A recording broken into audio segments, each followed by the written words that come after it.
Ito na naman tayo mga sisterets, mga sister. Ang sasakyan ko, mabaho na daw ang kilikili, kaya kailangan natin paliguan na siya.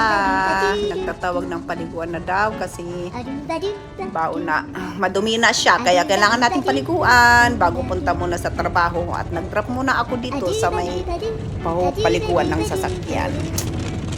Yan na nga, napapaliguan na siya. Yan, nasa bunan. Papasok na sa blower. Rinse muna siya, tapos sa blower. Para maganda-ganda naman konti yung yung hitsura niya. Hindi siya kawawa. Yan na.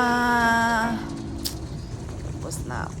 Tapos na siyang mapaliguan na. See you later, guys.